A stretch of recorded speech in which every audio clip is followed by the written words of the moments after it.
Yo, it's Sergeant Tibs here, GowhereHipHop.com. I'm here with none other than the legendary Raekwon.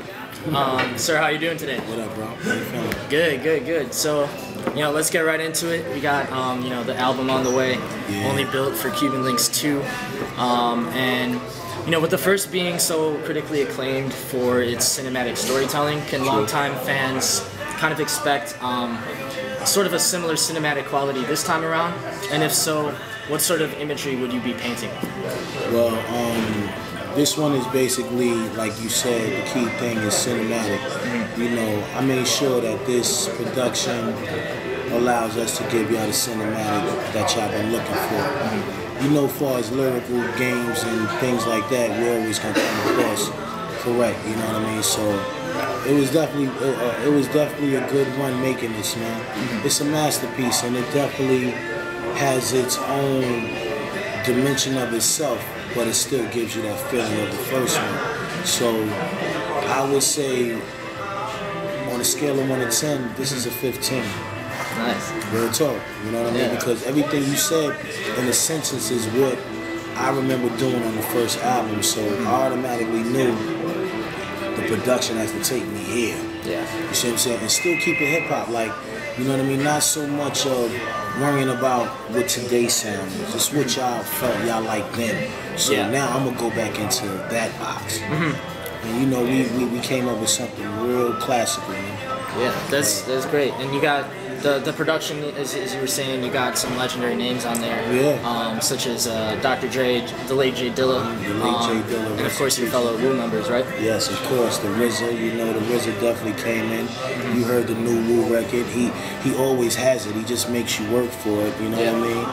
And like I said, you got legendary Marley Marl, who basically had a Juice Crew. You know what I mean? That started so much in hip-hop and sound and this and that. Everybody just wanted to be a part of this project, you know what I mean? Pete Rock, the Alchemist came in, you know what I mean? Yeah. Certain dudes, so it's like the young and the new, coming together, clashing together because they made shit happen in the game, you know what I mean? It ain't always the main characters you gotta worry about that make hip-hop. It's the ones that made a piece of hip-hop. You know what I mean? Yeah, yeah. It's real colorful, man. Real colorful, real vivid, you know what I mean? And it fits. It's an album that sounds like an album. When sometimes you listen to a lot of shit dudes be doing, it just sound like songs, like, you know what I mean? Shit like I'm a critic. You know what I mean? So I sit around and I really analyze how albums get made and how much you put into them. It's like going to a show. And people want to come see you perform, not stand there and just stand there. Yeah. You see what I'm saying? So that's how I look at albums being made, and I think that, that's the difference between me and other people is that I make albums. I don't make songs. I know how to make a song, but my career is not based on driven songs. Yeah. It's driving albums. Right. That's great. So, so album aside, we'd love to gain your perspective on some of the new blood in today's game. Sort of, what's your perspective on some of the new sounds, new styles, and if you have any favorites in particular? I mean, my thing is this, you know what I mean? I'm a hater, but I'm not a hater, you know what I mean? I just get tired of everybody following one man or one's main mind frame, you know what I mean? And, I just want the music to be more creative and not just be the same thing all the time, because it's like, kids are starting to really think that hip-hop is about just being goofy or whatever, having fun. It's like, yo, this is poetry, man. Yeah. This is poetry that's at its finest, and the people we grew up on that made it hip-hop was real creative, so we gotta be creative as well. Sound-wise, everything just has to change. Like, a lot of things sound the same. So, yeah, that's great. That's great to have your perspective on that. Some wise words there. At the end of the day, me coming from the early 90s with it, I salute the young G's. Hey, make your money, do what you do. I'm not pointing at you. I'm just saying the way the game has just stopped thinking about creativity and more or less started thinking about just money. That ain't That ain't fair to hip hop. Let it be round. Let everything surface. You know what I mean? Even if you see the Grammys, like make it a real hip hop interesting. You know what I mean?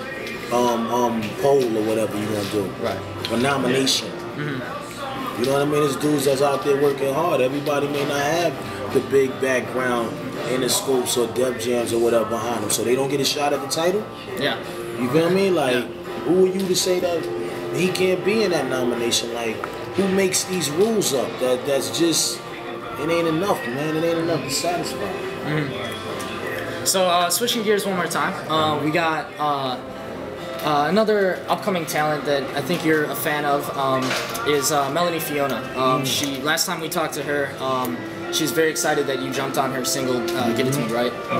So we were curious if you could talk a little bit about that, and if you have any other sort of features on the way as well. Well, you know, basically while I've been making the album, this how hard I've been working. Ever since I've been making the Cuban Linx album, my hand been so hot I couldn't keep my hand still. Yeah. So it's like, you know, I started being able to just think like, yo, let me get people revved up, like let them know like, yo, he really rhyming right now. Like the nigga just caught a new spirit in him or something. Yeah. You know what I mean? So I was hitting everything that moved. And actually, a good friend of mine, Busta Rhymes, he was telling me about the Melanie Fiona record. Yeah. And he was saying that, you know, what's up? You know what I mean? That'll be, yo, let's do it for her. So I'm like, of course. And she's fly, she's fine. It's like, you know what I mean? The voice, the way the rhythm of the song was, all I started to think was I was talking to her, you know what I mean? Yeah. In the rhyme, but it was a mean concept, and I respect her. She got a beautiful voice. Definitely. You guys added even more universal appeal to that single now. Oh so, yeah, come on. So lastly, you know, leave our viewers out there with some parting words, some plugs for the album, anything you like. Follow them more closely. I just want to tell you, you know what I mean? Go get this album. This is a very strong content album. This is what y'all been wanting for years. Go out and go support it.